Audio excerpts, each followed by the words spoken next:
Well, I'm so pleased today to bring my friend Michael Kanan on for a segment of A Veteran's Voice. Michael has just come out with a new book, T minus AI. And this is a huge week for you, Michael. So I just want to acknowledge that. And I'm excited for you. And thank you for making time to join us for this segment on A Veteran's Voice. Shauna, I can think of no better place that I would want to be right now. And thanks for your determination and focus on sharing these conversations. I mean, think about it. Why else do we have verbal and written language and we interact with one another than to let it go to waste on the hard topics? And that's what you embody. So I appreciate being here. You are an AI expert with a humanist bent, which I really appreciate. And I honor your expertise as well. Let's start with maybe some background on your military service. Anything you want to share with us? I think the thing I think about most about my military service is that I grew up without knowing anyone in the military. I'm reminded often that only about 1% of this country have served. And there are plenty of communities and areas where we just don't always have that experience. Yet we say, thank you for your service and all the rest of the pieces. And I always ask, what do those words mean? So growing up without having exposure to that, I went to the Air Force Academy, and that was largely based on having an opportunity and being in a family and around people who always said, you can't always reopen doors in life. So if you have the opportunity to walk through one, you never want to say, what if?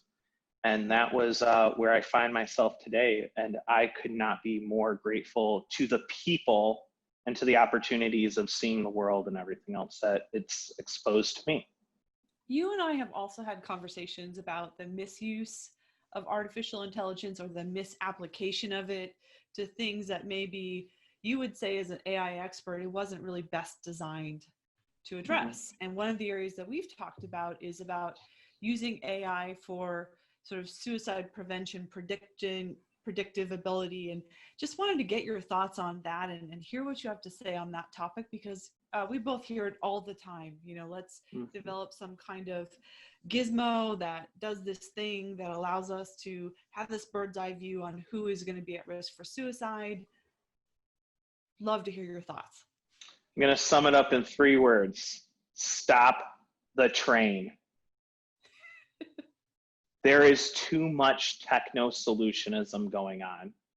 And when I say that, I mean that we run into a problem and then we say, well, surely the most advanced technology in the world will help us to address that problem. So here's my concern.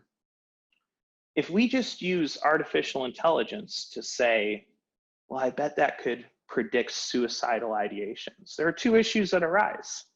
Number 1, for whom? Who are we talking about here? A certain demographic?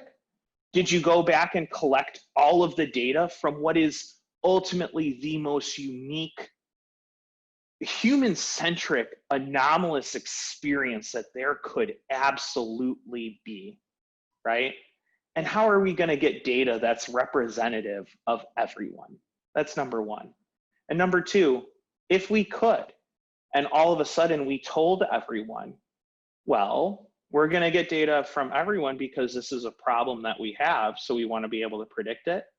Are we actually doing more secondary and tertiary damage by saying, go interact outside of the system, get away from community, right? Because then you're concerned about being collected upon. So you have a slippery slope argument. Right. That's not to say that technology is not beneficial.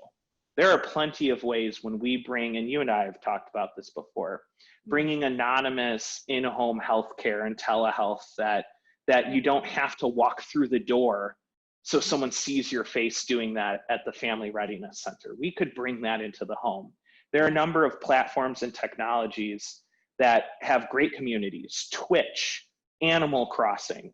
How can we use these platforms to better connect people and to go through trauma and to experience it together and to help with one another?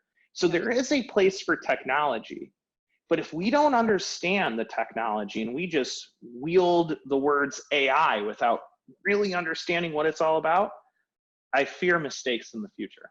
Tell us what T-minus AI is essentially about and why people should buy a copy and read your work. Think about the way AI has infiltrated our lives. It's the reason your 401k does what it does. It's mostly the suggestions of music you get. It's pretty much the news you get, by the way, right? This is the reason.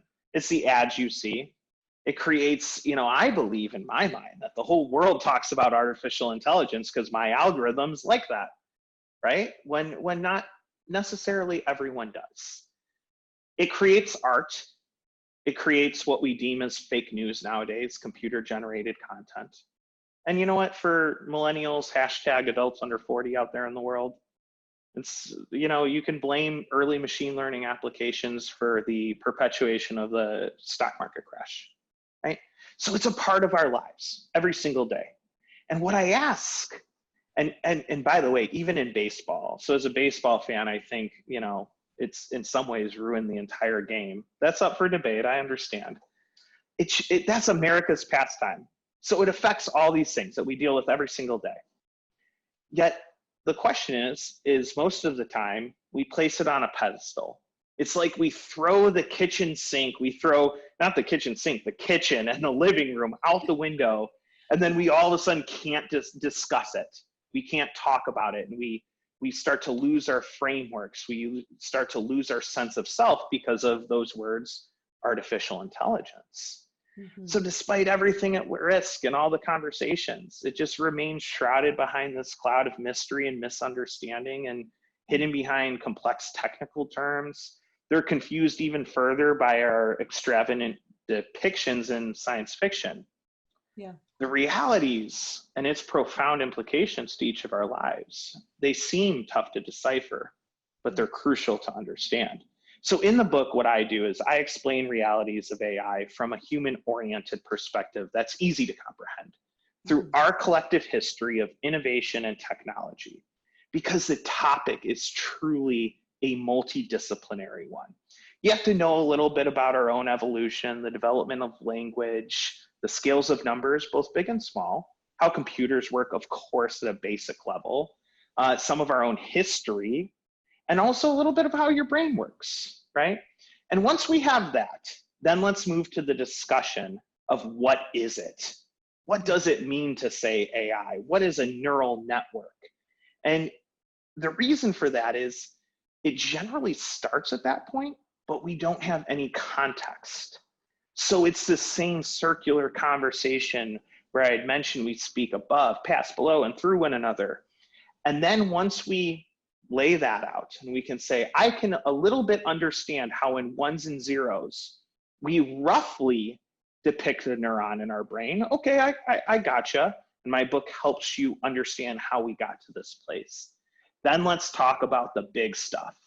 Yeah. The way that it can influence our lives, the global implications, and the cultural and national vulnerabilities and personal ones already exposed, and the pressing issues squarely on the table right now.